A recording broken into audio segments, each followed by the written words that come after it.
Welcome to the Next Level Human podcast. As a human, you have a job to do. In fact, you have 4 jobs: to earn and manage money, to attain and maintain health and fitness, to build and sustain personal relationships, to find meaning and make a difference. None of these jobs are taught in school, and that is what this podcast is designed to do: to educate us all on living our most fulfilled lives through the mastery of these 4 jobs. I'm your host, Dr. Jade Teta, and I believe we are here living this life for 3 reasons, and 3 reasons only: to learn, to teach, and to love. In this podcast, I will be learning, teaching, and loving right along with you.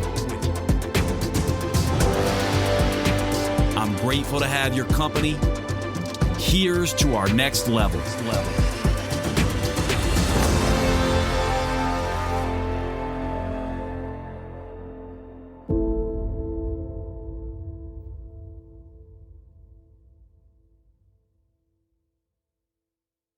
All right, welcome everybody to the Next Level Human podcast. I know it's been a while since I have done an episode, but I have 2 of my work colleagues here with me in the weekend in Asheville, and we're doing some business stuff. And I want to really make this podcast more about conversations from here on out. I mean, obviously I'll continue to do some of the content that I've been doing that you all are used to from me, where it's just sort of solo episodes, but I want to also have real conversations with people who are going through the next level human process. And so I've got my good friend LaRosa Johnson here, who does tech work, but also is in the sort of conscious community now. He has a YouTube channel, is putting out content in this place, and he comes at this mainly from a religious background, right? So he has more of a religious understanding, more moving towards this consciousness type of thing. And then Nicole Spencer, who's been a really good friend of mine for a very long time, and also a mentor of mine more recently in business, and myself. And we're going to be talking today really about this idea of what we might call the new consciousness or spirituality consciousness, and how people arrive here. And so let me set this up, and then we'll just going to have 3 friends just actually sitting around talking, sort of informally. But here's the thesis that I will present.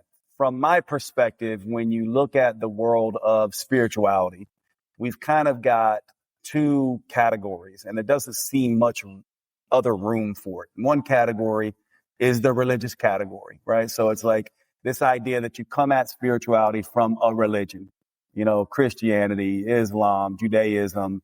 It's these big 3, and that's kind of how you come at this. And then, of course, there are some lesser religions, but those are the big ones. And that's how most people say that's the domain of spirituality, and that's how you should deal with it. And of course, we have the New Age, sort of what you might call New Age woo-woo, universe type of language that is sort of this broad, popular New Age philosophy that people talk about. So instead of talking about God and the Bible and sacred texts, they're talking about the universe and all of this kind of stuff. And I want to sort of explore a third path that I think myself, LaRosa, and Nicole are all converging on in different ways. And I'll just say one more thing here and then let Nicole and LaRosa sort of jump in and see if I've characterized this correctly. But from my perspective, it's sort of like LaRosa's coming from this place of more of a Christian religious background and moving into this, what I would call this third space that we'll define. Nicole is, I think, a little bit more agnostic in the way that she was raised and kind of somewhere in the middle and sort of moving into this. And I actually am coming from, I was raised Catholic, but spent most of my adulthood as, I would say a devout atheist, someone who believed in essentially nothing, who now believes most definitely in something. And so I don't know if you all want to, where you want to start, but maybe I'll start with you, LaRosa, and just kind of get a sense of your story, your background, and how you sort of see this third space. And would you even say I characterized that appropriately for you? I would say so. I think for me, it goes all the way back to my second great grandfather, who founded the church that my parents grew up in. Like my parents, grandparents, all of them went to that church. And so my family has a long history in the Christian faith as far back as I can trace it. And so for me, it's something that I grew up in from birth and haven't known anything other than that. And I'd always had an acumen for wanting to study the Bible, understand it, teach it to others. Even in my teenage years, that was something that I did that kind of set me apart from most of my friends. Like I didn't have too many friends because of that. But it led me down a path of wanting to know God more. But at the same time, I was also very analytical, very scientific, loved math and science. So those were my favorite subjects in school. And so there was always like the dichotomy of the two, trying to figure out how does science back up my Christian faith? And then knowing that most preachers, at least that I knew, were bivocational. So, all right, I'm going off to college, learn how to do something that's going to make me some money instead of going off to seminary. So I did that and realized that a lot of what I was going to learn spiritually, I was able to do on my own. And so, at least professionally, went off and just did what I thought I was going to do, like working with computers, which is what I enjoy, have always enjoyed. And it wasn't until I moved to Austin, Texas in 2007, where I really started taking a deep dive in theology, learning the biblical languages, Greek, Hebrew, like systematic theology, church history, like all the stuff that you would learn in seminary. I learned it in the local church. And so that was a great foundation for me.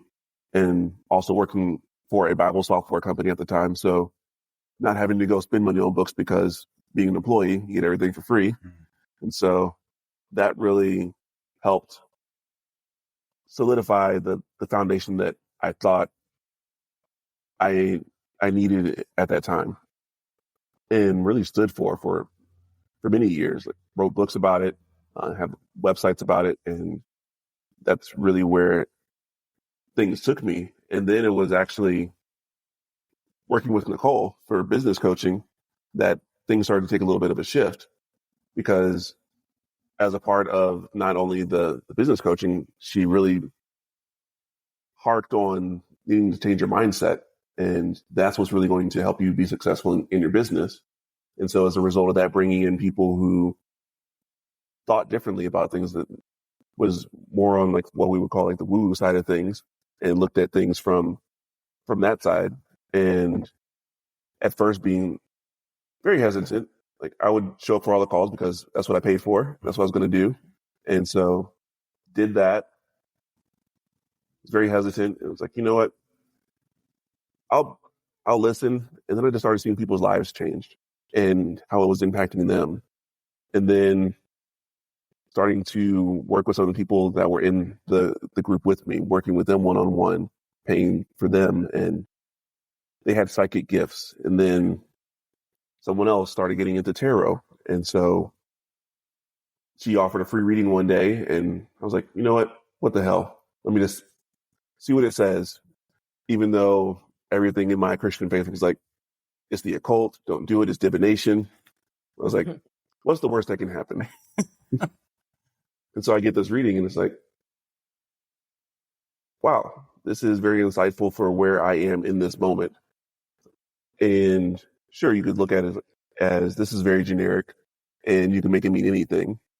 But me knowing what my situation was at that time, what I was struggling with, this was very accurate in terms of what I needed to hear in that moment. And I was one to always believe that God can speak through anything and anyone. Like that was one thing that I always believed, because like going back to my Christian faith a little bit, it's really run the gamut of Christian doctrine. Started off like old school Baptist church growing up. My parents moved to a more charismatic church, so was very familiar with that. And then getting into more of the Reformed background, Calvinist, all that kind of stuff, more recently. And so my faith really ran the gamut. I was able to understand all of it. So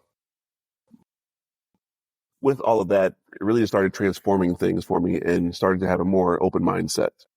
And it started looking at other things like more recently, the telepathy tapes, and looking at the gifts of nonverbal autistic kids, because I have a kid who is severely ADHD and was recently diagnosed as autistic, although he's high functioning verbal, but having more of a compassion for that because of the community that I'm in. And so seeing that, then reading about near-death experiences, seeing other religions, reading about meditation and all that, it really just started to open my eyes and to see there's a little bit more to this than what the Christian faith says.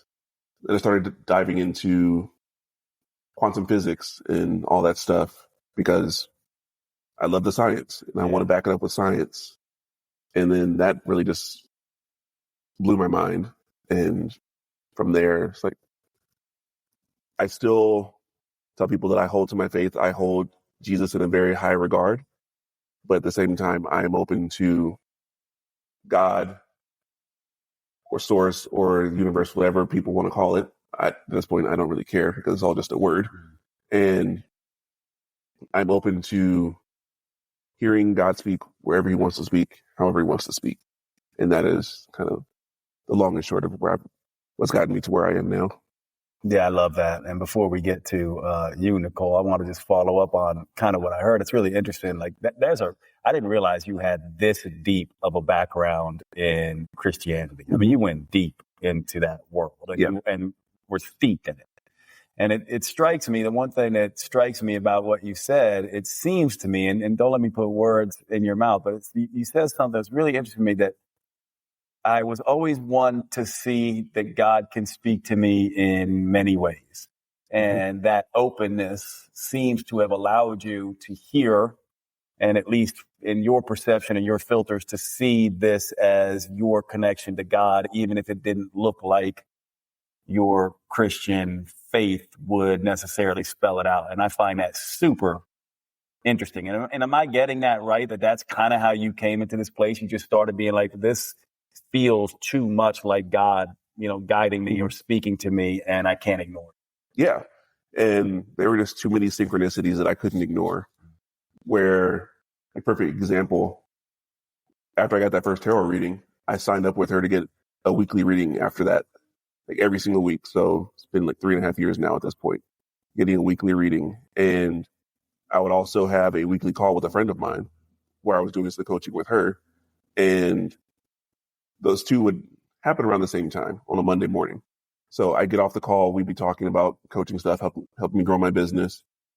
Get off the call, there's in my inbox is the tarot reading.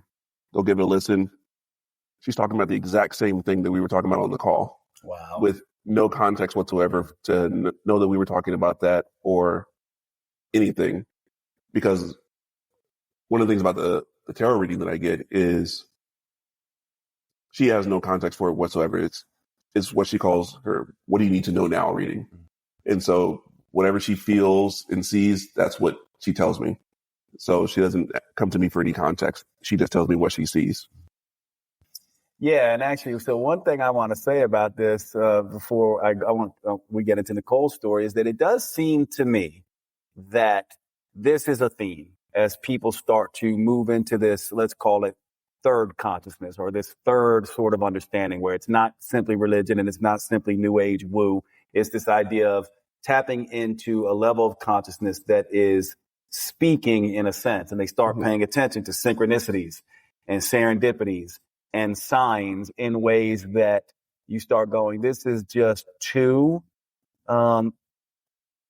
pertinent and potent to just be a coincidence. And it seems to be to me that this is one of the first things that begins to happen as people move into this space. They start seeing this source consciousness as actually speaking to them in ways. And it's just really cool. I've had that experience, and it seems like you did as well. And I guess then I'll pick up with you, Nicole. So with your story, wherever you want to start it, but have you felt this same kind of, recognition that, yes, I'm somehow feeling guided or in touch or being spoken to or getting signs and synchronicities and serendipities along the way? How did it happen for you? Yeah, it's kind of hard to remember the origins, because as I was telling both of you, I had no religious background in my upbringing. My mom was raised Jewish, and by the time she was about to have a bat mitzvah, she said she didn't want one because she didn't believe. My dad was raised Catholic, but he was never particularly serious about it. So I had no exposure to anything. And even growing up here in the South in Asheville, North Carolina, I had a lot of friends who went to church. Sometimes I went and I still had really no idea what was going on. And I put pieces together that Christmas was a religious holiday on my own when I was in college, which might sound crazy to people, but there was just literally no discussion ever for any reason. And I actually remember I must have been like 4 or 5 years old. And I remember lying in bed and I was thinking about dinosaurs and how dinosaurs were once here and now they weren't. And so then I asked my mom, I was like, well, that happened with the dinosaurs, what happens to me? And she's like, well, when you die, you just turn to dust. And that was a very terrifying thing to hear as like a 4 or 5 year old. And I remember just crying myself to sleep for like multiple nights in a row after that. And she, of course, didn't mean any harm, but that's her belief. And it still is to this day. So I can't quite figure out how I ended up on this path. I think, as I built and sold my first business, I got really into just self-development and learning and reading. And I have a literature degree. I was an English teacher. So, first I was reading all fiction and things like that for many, many years. And then as I started to shift into this self-development world, I think that is probably just what opened the awareness. And then it was kind of, after I sold my gym and I came back here to Asheville, which is a very, I would say, spiritually oriented community. And even though I wasn't, actively participating, I don't know, just things started to shift. And then people started to come into my life that really expanded the way I think. And I think that there was a transition in terms of that opening for me happening even before I realized it, because I was saying to you the other day, I go back and I, read the things that I wrote on social media, Facebook or whatever, like looking at my Facebook memories before I was even aware of this opening that was happening for me. And there were just certain pieces of language that I was using and certain energy in the words that were moving down that more spiritual pathway before I was even really aware of it. And then I was, as I said, introduced to a series of people, and you being a huge one, which is funny because when Jade and I met, he was not on this pathway in the way that he is now either. But, through experiences with you, through experiences of people you introduced me to, and just through connections and building businesses and really being in different masterminds and programs and eventually doing some work with psychedelics and all kinds of spiritual support and mentorship, it just kind of evolved. And I think it evolved really more from a place of curiosity versus seeking something.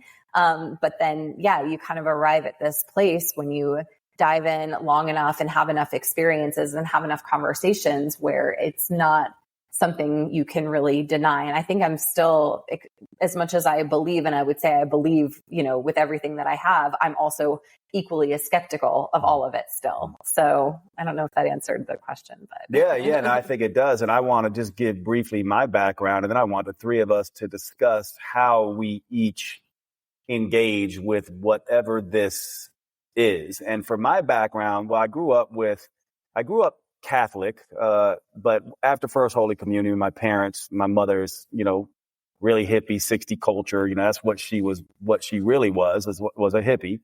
And they told me, do you want to continue with Catholicism? And I was 12 at the time, 10 at the time. I forget whatever First Holy Communion is, but I said no. And didn't think much of religion after that. But in my 20s, early 20s, late teens, early 20s, I started getting into some, what you all might describe as spiritual stuff. I started really getting deep into lucid dreaming. I started really getting deep into the idea of remote viewing and some of these things, and had some success with some of this. And then I went to medical school, and I actually did go to an alternative medical school, Bastyr University, which teaches alternative and functional medicine at a time where that really wasn't a thing. It's mainstream now, but it really wasn't a thing. And all of that delving into spirituality just disappeared for me. And part of it, to be honest with you, is I did not like the woo. I saw the people that I went to school with is very anti-science. So this goes to what LaRosa was saying, very anti-science, very lack of an evidence base. I came up through with a biochemistry degree. Psychology was important to me. The evidence was very important to me. But towards the end of my time at that medical school, I had an experience that brought me back to my lucid dreaming experience. And this experience kind of has still shaken me to this day. And I was telling Nicole and Rosa about this experience, but I'll share it with you all. I actually don't know that I've shared this experience ever on a podcast before, but I was sound asleep and I felt a hand on my back in my dream. And in my dream, this was my grandmother who had passed. I wasn't close to her at all. So there's no special necessarily relationship there, but she began to talk to me in this dream and told me that my sister, she told me a number of things I don't remember, but one of the things was that my sister was pregnant with a boy. And my sister at the time was in New York City. I was in Seattle. So I didn't see my sister much. But for whatever reason, she called me that day for some reason. That's back, we didn't have cell phones back then. This would have been 1999, 2000. Anyway, I'm kind of the class clown in my family. So I was like, how come you didn't tell me you were pregnant? I had this dream that you're pregnant and you're pregnant. And she's like, I'm not pregnant. I'm on the pill. We're not planning on having kids. She had just met her boyfriend or met her fiance at the time. And they were 9 months into the relationship. She had no, reason, but I just stuck with it and made a joke about it and was like, well, you're pregnant and good luck with that. And of course, I didn't think anything of it. 2 weeks go by and she calls me, goes, Jade, what the hell? I'm pregnant. Like, tell me everything about this dream. Now that stuck with me because as a person who was science-based, I could not explain where the hell I got this information from. And it also opened up my awareness that, in reality, when I was younger, I had several other experiences like this. Then it started making me think about how come if I'm thinking about Nicole, she'll call me or vice versa, or someone will be like, oh my God. And you have these weird synchronicities and serendipities. And that started getting me studying things other than just, physiology and biochemistry and metabolism. That was the beginning. And that started getting me, now fast forward, into studying quantum physics and really sort of understanding how this works. And so it's really interesting on how we've all come to this, but I essentially got dragged, I think, kicking and screaming, but understanding as I was working with clients, seeing these patterns repeated in their lives, almost as if something was trying to get their attention. And this has brought me to the work with Next Level Human. And so I'll open this up for all three of us. Here's the way I see this, that since I've been working with thousands and thousands of clients as a coach and a clinician and a counselor. And that's really the role that I played my whole life. Clinician, sometimes I was a physician, sometimes a counselor, and I did couples counseling for a long time, and sometimes as a coach. And what I would see is two different things. If someone was on the wrong path, it seemed as if to me that they would have patterns repeat, right? They would be, and you probably know people like this from your life, right? They would have the abusive relationship. They would get out of that relationship. They would get in another abusive relationship, or they would do one diet and have one health issue and then do that for a while and then get healthy and then not be healthy again and go back on the diet. Or they would have the same things in finance come up again and again and again. And I started to see that it seemed to me that this was like the perfect types of experiences to get these people to wake up. And then I would look at successful people and be like, wow, it literally seems like for them, it's the opposite. They constantly have these opportunities dropping in their lap, or this synchronistic thing happen, or this serendipitous event happen. And to me, slowly but surely, I started to see it was whether or not they were in alignment from my perspective with their authentic selves mission, in a sense. And this is how I started to begin to see this. And now I essentially feel like this is really what consciousness is doing. And so I'll open it up to both of you. That was one of the things for me that kind of pushed me forward, was just seeing all those synchronicities and seeing things just come together that I just couldn't unexplain.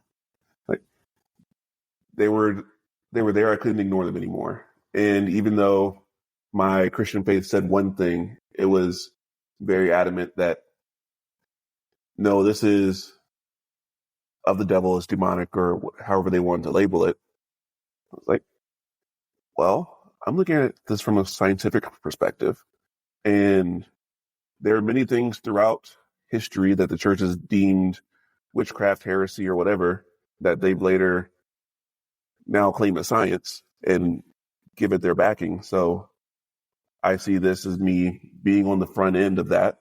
And it's really being able to sit with that and understand that there's something more going on here. And a perfect example for me was when I got into human design. It was one of those things where the first time I was introduced to it, looked at the chart, thought nothing of it. It's like, this is just nonsense. And I have no idea what I'm looking at. And then through doing some tech work, trying to figure out, all right, I need to do some better videos. Let me start looking at teleprompters. Find these teleprompters, videos on YouTube. And then this one channel, she had some really great videos. Watched a couple of her videos about teleprompters, reading from a script and all that kind of stuff. And then YouTube suggests this one video about human design. And then down the rabbit hole I go, finally understand it, pull up my chart again. I'm like, oh shit, this is a mirror to the last 40 years of my life in like a couple of pages worth of explanation.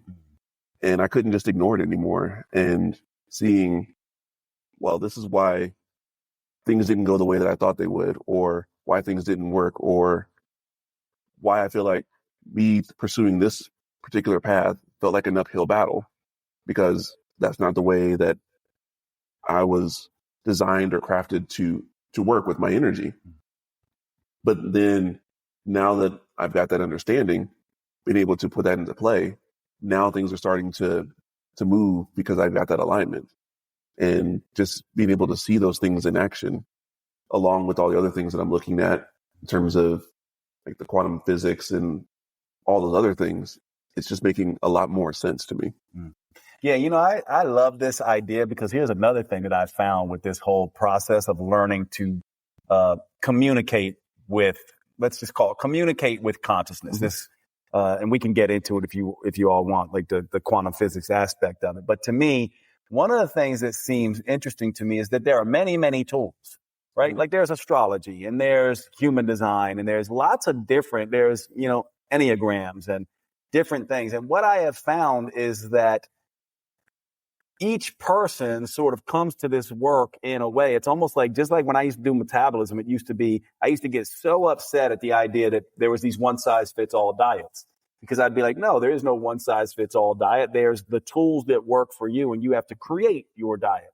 I'm starting to see this in the same way after being in this space of people learning to communicate with and dialogue with and react to this source consciousness. And it seems like they find particular tools that seem to speak through them. And in your, if we want to use the term of God, I would say, okay, so God, universe, source, however you're talking about, seems to speak in many different ways, but there's certain areas that we pick up. So for you, you're like, oh my gosh, now that I understand human design, I can decipher some of the messages through that tool.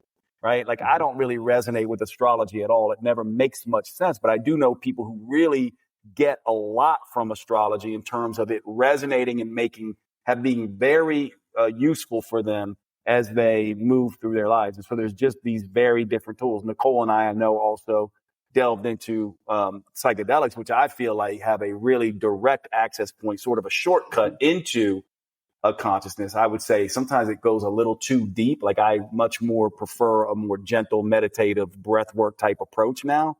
But it is interesting that different tools bring you to different places, and certain people gravitate towards these tools. So now, instead of seeing these things as shamanism or tarot or human design or judging any of them, I don't judge any of them anymore. I just go, oh, this is interesting that for LaRosa, these particular tool sets help him get closer to source consciousness. And for Nicole, this tool set helps her get closer to source consciousness and be in dialogue. And for Jade, it's a different set of tools. Like science for me is actually, believe it or not, for a lot of people, they say, well, science is helping me get closer to source through, who would have known that would happen? But I'm curious how you see that. Well, I mean, to your point, what you were just saying, I think that there's a million tools and pathways to all ultimately lead to the same outcome. I think it's why, the same principles ultimately apply across religions and cultures and, more ancient traditions and modern. We're all really seeking and working toward and ultimately saying something that's the same or very, very similar. But yeah, what was the actual question? Well, and here's where I would love to go with both of you, and it goes to the same question. But so the idea for me is, why care, right? Like, why should we really go into this direction anyway? Because I have this hypothesis, and this is the question for you, I suppose. I think that as humans, what we want more than anything else is to matter and make a difference, to find meaning and purpose in our lives, to learn and to teach and to love, right? Like that's the thing. At the end of our lives, we want to know that we had experiences and learned. We want to know that we teached and contributed, that we mattered and we made a difference. And to me, I go, all religions seem to point to this idea that we're all connected in some way.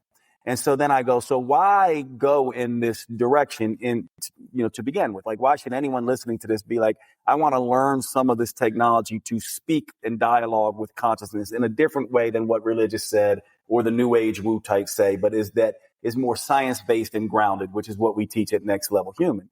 So I go like this. To me, the hypothesis says, because when you begin this dialogue process, life begins to appear magic. Outcomes begin to appear like they're happening for very specific reasons, and you begin to see the through line and the thread.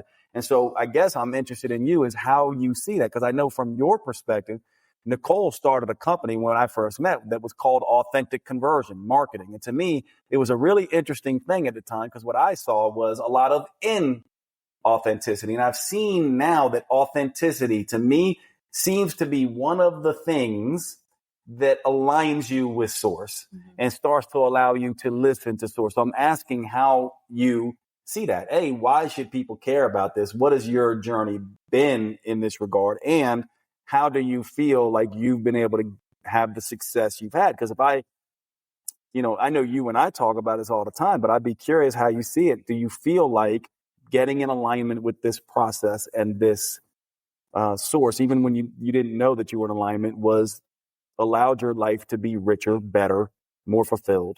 Well, I think, it led to being intuitively guided in ways that I don't necessarily even still recognize as they're happening. Meaning I can trace where I am today in my life, which I'm so grateful is a level of, freedom, success, having really built a solid foundation for the rest of my life based on the work that I've already done.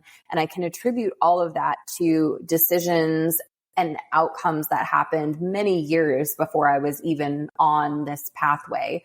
Even years before I knew what my career was actually going to be. It's like you can really just go back and connect all of these dots. And I always think of the, if you're a child of the 80s, like you remember those choose your own adventure books, right?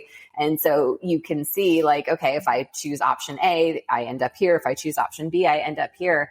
And I think that if I go back and I really look at everything when I was at these kind of pivotal moments of decision throughout my life, I was just guided toward the right choices at the right times over and over again. And ultimately, even the timing of selling my business, when I actually thought about that and started that initial process, it made no sense. And it was on paper, probably not a great move because of how successful the business was and everything. But, just the timing of everything has worked out so perfectly. And I can even, trace losing animals in my life. And I obviously, you might be able to, if you're watching the video, my dog was in my lap and now she's back there, but I can see, really traumatic losses that I've had of other animals that led me to her. And she led me to traveling the world alone. And she comes with me. And, and so just all of these, it's almost synchronicities, but all of these choose option A, choose option B. These moments of decision have ultimately led me here. And often I don't even really recognize how I'm being guided. And sometimes it's in very obvious ways, like a mentor or conversation suggesting something that I follow. But other ways it's like very, very subtle and it's more gut instinct based. And I find I have, even still to this day, more people reflect how led by intuition I am than I can even see for myself. So it's a little bit hard to like explain and put my finger on, but the more work I've done, with my own just meditations and reading and, at this point in my life, like I'm fully immersed in more like, we'll call it like spiritual learning, right? So the books that I'm reading, the podcasts that I listen to, that type of thing. But it's been the work that I've done with my mentor, Romy, who, funny enough, Jade introduced me to, Romy Weiser, if you want to look her up. She's been my spiritual guide and mentor for 4 years. Her work has completely shifted my perspective. As we've mentioned, the work with psychedelics has been transformative for me.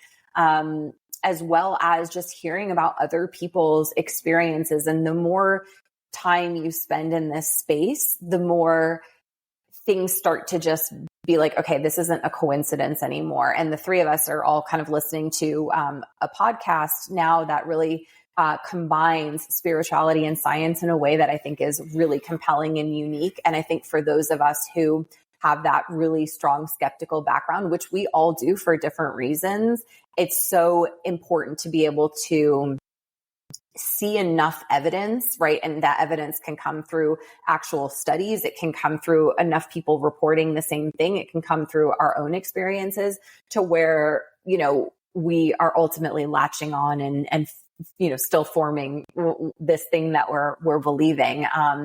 Why is it important? I'm not really sure, but I think it's about, to what you talk about a lot, like playing this human game and finding love and compassion and becoming better people and impacting each other for the better. And even LaRosa was saying, we were at dinner last night, like going through this journey has helped you be more kind and empathetic and just loving toward people who you might have, judged or not understood before, which is, really at the end of the day, what's the point in all of this? I feel like you'd ask me something about my company, but I forgot. No, I think like from my perspective, this is kind of where I wanted things to go. And I have one more line that I want to ask you all. But like to me, just to frame kind of where we are, when I listen to LaRosa speak and I listen to what you just shared and I think about my own experience and I think about what you, the listener, kind of want, I think like what really is going on here is that for those of you, there'll be some of you listening to this that you'll just be like, not my thing. I'm just not there. I don't understand this. And it's not something I want to open myself up to. But there's going to be a certain amount of people, and I think more and more and more, who are coming into the space and going, some of these things that I'm experiencing in my life seem, these patterns that are on repeat seem to just be trying to get my attention. Or when I listen in a particular way, it seems to be driving me to a place. And what I'm hearing from you, LaRosa, and you, Nicole, and that I see within myself is that there's a particular way to listen.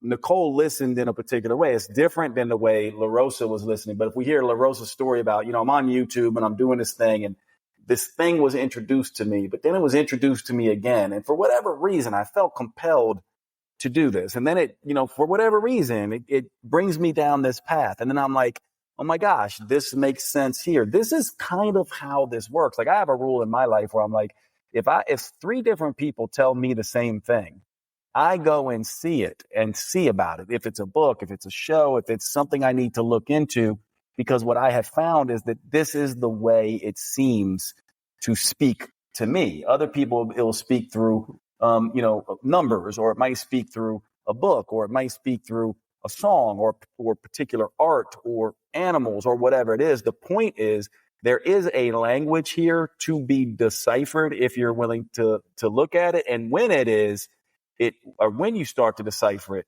it starts to feel like you are in a club all of your own. Life takes on this sort of magical quality. And it's almost like, I cannot believe this is actual reality. And so I guess to to end, for all of us to wrap up, I would really just love for the listener to kind of get a sense of, how we each listen. And if you buy into that, for example, LaRosa, I would love to hear your take on, especially from someone that comes back from a very strong religious background, like how would you agree with me on that there is a particular way you listen? And as you started to listen, magic has started to open up for you, because I think people can really relate to someone like you if they're from the religious background, where they go, oh my gosh, he's, perhaps speaking to God in a way that I hadn't thought you could speak to God, or that I had never talked about. So I'm just wondering, any tools, tips, tricks, wisdom that you can give from your experience that, like, look, here's how I'm using this and dipping my toes into the water of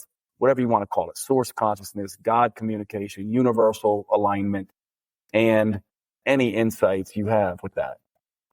Yeah, I think for me, the best way to explain how I'm listening is to talk about something that I heard recently on a podcast with where Thomas Campbell was being interviewed. And he talked about really what Source is trying to do is to lower the entropy. And the way that we do that, without trying to overcomplicate it, is loving more in this world. And with my Christian background, we say God is love. That is like the highest expression of who he is.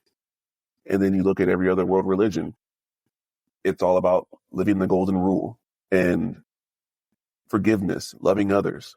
And so I've distilled a lot of my listening down to, is what I'm hearing causing me to love more? Is it pushing me towards loving, forgiving others? And if it's pushing me towards the opposite of that, then that's when I start questioning whether or not it's from the source. I love That's a great that. Yeah. I love that. And I think of the same thing. I'll essentially say, I live by a rule where I go, which is very similar to what you're saying, where I say, the universe, to me, if I look around in nature and I look at source, I go, what is it? Well, it's inclusive. Everything's included. It has to be, because it's here. It's integrative, right? So it takes all these different things and brings them together to create bigger things out of it, evolves in a sense, right? And then it's holistic, meaning that it makes harmony with all these different things. And so to me, that inclusive, integrative, holistic nature is love. And to your point too, I go, anything that violates inclusivity, integration, holism, and love is something that, if it's divisive, if it's dehumanizing, if it's destructive to nature or anything that the universe contains, I go, that is not for me. And what's really interesting is the more that I do that, the more I seem to be in alignment and authentic in my own way. Because think about it, right? Like my difference, I'm very different than anyone else. There's never been another Jade.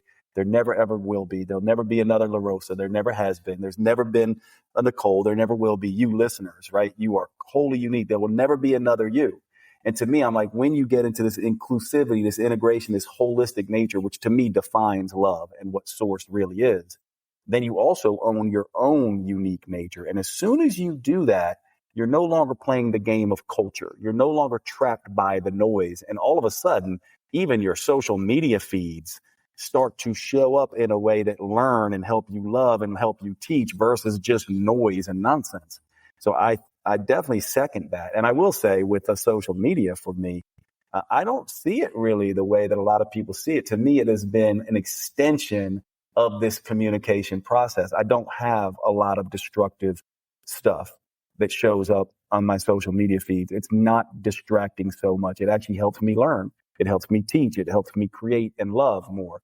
Partly though, because I've aligned myself in a way that allows that algorithm to feed back to me. And I do think the algorithm of social media is analogous to what we're trying to say here. It basically is this idea that you get fed back what you pay attention to in these social media algorithms. I think when you're dialoguing with source consciousness, it's the same thing. As soon as you start to pay attention to division, dehumanization, and all these things, you get more of that back to you. As soon as you start thinking about love and inclusivity and integration and holism, you get more of that fed back to you. So I am seeing like source consciousness as one big algorithm, right? And so that's how I see it as well. I'm curious how you see it, Nicole.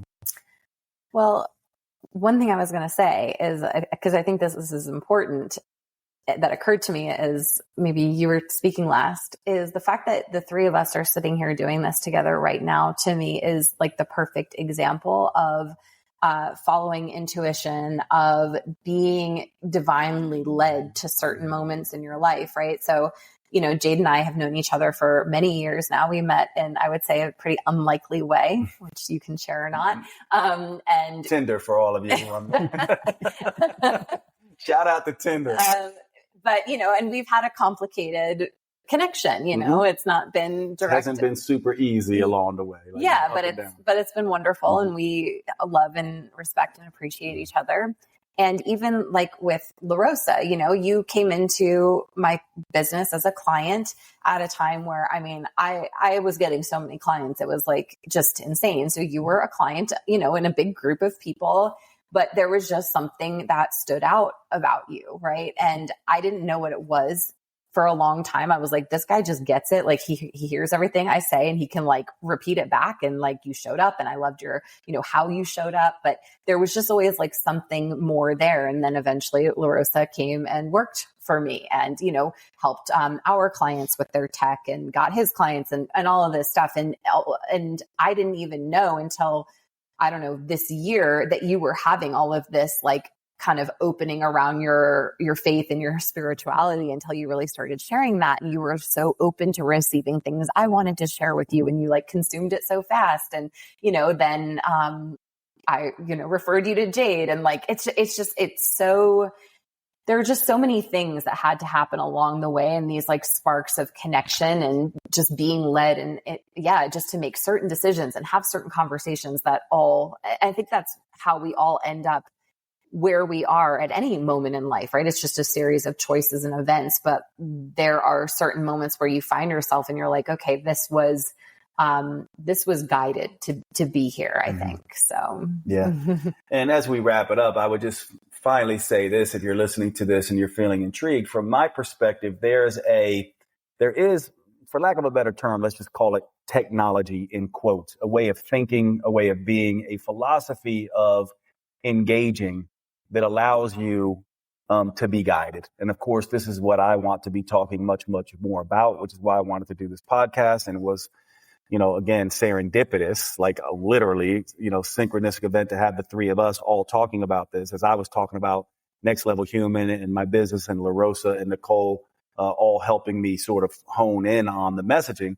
This is the perfect culmination of that. And there is a whole technology that, for those of you who want to engage in this work, believe it or not, it's not so amorphous and intangible. There are actually real, tangible tools and techniques that we can use that do guide us, right? And so you can be taught how to tap in, how to listen, how to know the difference between intuition and instinct and intellect. That gets you sort of confused, how to know the difference between what is bubbling up from the unconscious as old wounds and what is actually the North Star of spirituality, how consciousness speaks to you, how to listen, how to engage. There is a whole set of tools and techniques here that Next Level Human teaches. So if you're interested in this, there's much, much more to come. So I want to just say thank you, LaRosa, for hanging out and sharing, and Nicole. Really just love it. And thank you for you, the listener, for hanging out. And I know putting up with me for not putting up a podcast in a while, but hopefully this one was useful for you. So we'll see you at the next show.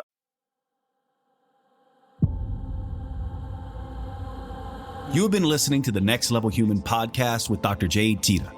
If you enjoyed this episode, please make sure you subscribe and consider leaving a review. You make the biggest difference when you pass on your lessons and inspire others. That's why reviews like this are so powerful. Your words may be the only ones that resonate for someone else. Please remember the information in this podcast is for educational purposes only. Always consult your personal physician or therapist before making any lifestyle changes. And finally, thank you for who you are in the world and the difference you make.